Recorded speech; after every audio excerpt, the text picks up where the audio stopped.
السلام عليكم ورحمة الله وبركاته. مساء الخير عليكم جميعا. كل يشوف الفيديو سواء صباح او مساء، يا رب دايما تكونوا بخير وبصحة جيدة. كل سنة وحضراتكم طيبين جميعا. طبعا وكما عودناكم اكثروا من الصلاة على رسول محمد صلى الله عليه وسلم، فإذا ما شئت في الدارين تسعد فاكثروا من الصلاة على محمد، وإن شئت القبول بالدعوات تختم بالصلاة على محمد. يا حبيبي رسول الله، ان شاء الله هنفتح كرتونة اقفاص عصافير قفص المحلي جودة عالية بسم الله ما شاء الله. طبعا صناعة مصرية 100% بجودة عالية من الشركة المصرية تصنيع الأقفاص العصافير. الكرتونة دي بيجي فيها 10 اقفاص على شكلين، شكل هرمي شكل دائري. نفتح الكرتونة ونقول بسم الله الرحمن الرحيم.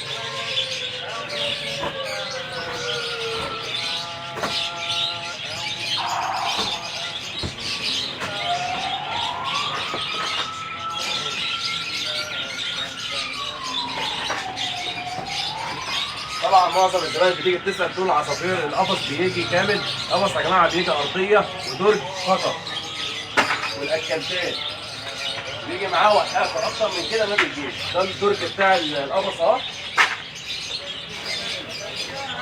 وده الاكلات والوقاف.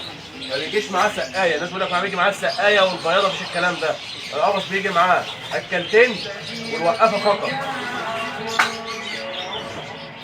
وده الشكل اهو، جاي شكل هرمي شكل دائري.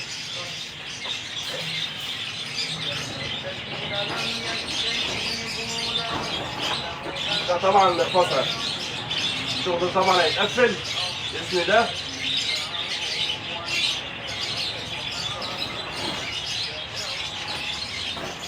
هنقفل الشغل بفضل الله وهنصوركم لحضراتكم برضه تاني ان شاء الله. جميع الاكسسوارات كلها موجوده للعصافير، الحمام، اسماك الزينه، الحيوانات الاليفه، كلها في مكان واحد بفضل الله. واسعار جمله في متناول الجميع. السلام عليكم.